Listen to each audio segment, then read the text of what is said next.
Listen, hey. Hey, I'm T. Nice to see you. How are you? Pleased to meet you. Yeah, this is my guy, Dage. He's Okay. like my best friend, so most of the movie. Cool. I'll interview you. Good. I'll ask you some questions if you're willing to answer them. Yeah, I'm just. How long you guys know each other? Since like second grade. Yeah. Second grade. You grew up around here? Kinda. I grew up on 57th Street for like maybe 8 years. Is this where you grew up? Yeah, I grew up around here, right Okay. around the 1500 block next. Okay.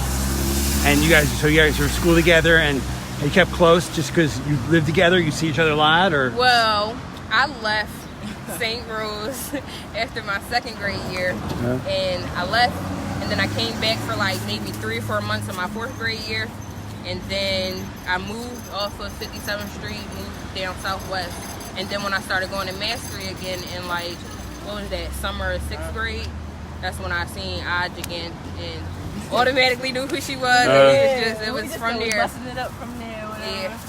When did you start to see that she had musical talent? That was like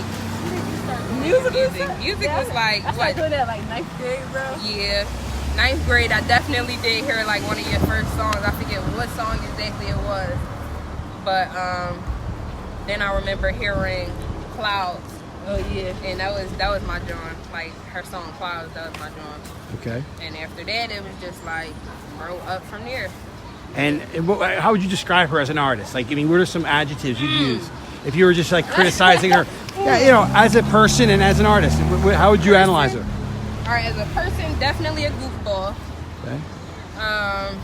As an artist, she like real ambitious. She just like, whenever it's a show, she try and get in there. She finds a way into a show, finds her way into a studio with whatever little bit of money she can get up. Always writing, like out of anger, out of just playing around. Always writing, running music by me.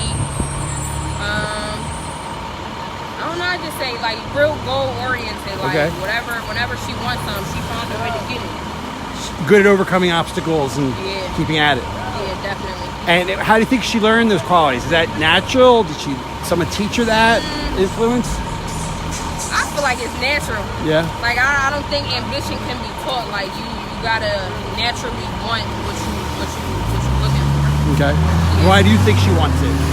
Why do you think she's doing music? Growing up around here, seeing a lot of like the poverty and stuff, a lot of situations going on.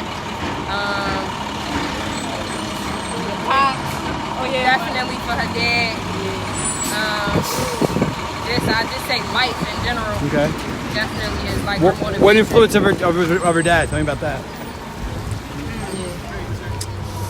You want me to tell the story? Well, I'm definitely going to ask her. Well, that'll be your opinion. So yeah, like her dad was killed when she was what, like 11 months. Wow. So like from there, I just feel like a lot of that she interprets into her music, a lot of the anger and stuff towards like her dad's murderers. Then he was murdered. Yeah. So it was a violent. Yeah, it was a violent thing. His two close friends. His two close friends. Like, I mean, okay. I remember my job is to ask questions. If they're inappropriate, you tell me. But I mean, was it innocent? Was it part of crime? Part of a misunderstanding? A fucked up night? Like, what would be just? Basically, they were jealous. They was jealous of my dad, and they went to go rob him. Really? And when they went to go rob him, he was coming out the. All right, so they did want to rob him, but kind of they just shot him out of anger. Wow. Shot him out of anger about a dispute they had earlier that day. Okay. Kind of wrong place, wrong time, but. Were they brought to justice? I mean, were they caught or no? They weren't. They were. One of them were caught, and then they caught the other one. So they are still in jail, but they are liable for probation soon. Wow. So, yeah. So you just knew it for your dad from his pictures and. Yeah, from the pictures, like I don't stories. have stories. I have like one video. Okay. So like. How old are you now? I will be 20. Okay. I'll be 20 this year. I'm 19. Okay. Yeah, so they killed him about 18 years ago. And I mean, God, so many ways that must have influenced you, but how has it affected you, both first as a daughter, as a person, and has it affected your music or your quest to be an artist? I feel like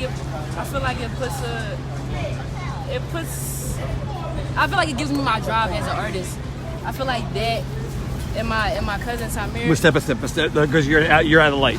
Oh, Yeah, sorry. Go ahead. Yeah, so I feel like that. And my cousin Tamir, my dad, and my cousin Tamir is like the people that I really do it for. And what about your cousin? So my cousin Tamir, so D4M, Dufamir, that's like the group I'm in. Some other D4M guys right here. Cool. But D4M is like the group me in. Tamir got killed in 2016. Wow. He rapped or whatever, but it was kind of like a freak accident. So he was a great rapper, and he really wanted to do this. And like seeing him kind of do it, that's the kind of around the time that I started, and it was just like, that was my guy. So Okay. I just been going hard, just been pushing Okay. as much as we could. And I mean, that's one of the deeper questions. I really didn't want to get through this quickly, but you bring it up. From your father to your cousin, do you think there's a connection, kind of a complex question, between music and crime, or is that got nothing to do with each other? That's just living in a city. There's always that. It's always touching your life. Is there any connection there? I feel like people write about. I feel like it's two type of rappers. People that rap and produce music about stuff that they think people would like, and it's just the type of rappers that make music and produce music about stuff that they actually been through.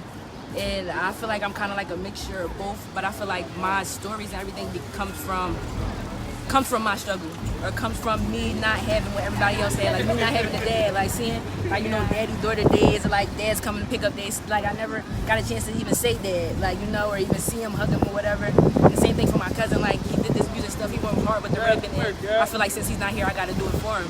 Like, I feel like nobody is going to do it for him. Okay. And I got pushed. So your mom raised you? My mom raised me by herself, single parent. I got 3 siblings, but their dad isn't really anything. So like my mom just did it by herself. Wow. And like to try to take the stress off of her, like I just been working since 16. I've been working, trying to provide as much as I can for myself. I do all my studio sessions myself. Definitely, right? Broke in here for everything. Right. I did all my studio sessions myself. I didn't have no manager. Like I had a group, but like we do our music kind of differently. So it's just like, I feel like if we're not really popping, like with them, then they not going. Right. They not going to really put you up with them or whatever. So like, I just had to do all this music shit by myself.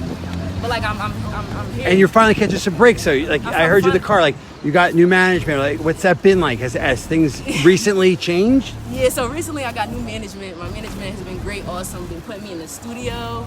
Has been putting me like getting me shows. Connecting me with some great people. My guy AC. If it wasn't for him, like he really put me in a good position. Him and my engineer Maul put me in a great position. And how'd you interact with those guys? How'd you meet them? Just through connections? So AC, I met him through my friend Amira. I went to school with her. That's her cousin. And he does like, he wanted to manage her. He saw some potential in me. So he just was like, bro, I'm starting this group. I want you to be in my group. Like, I'm trying to manage you. So I was like, and I've had managers before that was on like BS. But he really wasn't doing no BS. Like he actually put the time behind me. He put the money behind me. He had the patience for me. Like he really has a lot of patience. Yes. And like he's determined to get me. He sees what I see in myself. So like with that, like I'm glad that I met him. And Maul Gates from Heat Factory. That's like my home studio. Like Maul really put me in a good position. Like when I first started rapping, I didn't know much about studios, but I looked around, I ran into him, and from then, like his production is great. I've met so many people in the studio, from Rico Havoc to PNB Rock to everything. So like, and he put me up in the higher positions, put me in front of some people that I didn't even know I was going to be in front of as well. So. Okay. All right, perfect. All right, you want to walk a little bit? I mean, that's perfect. Yeah. Go there. I'll just follow you. Whatever you do, next thing.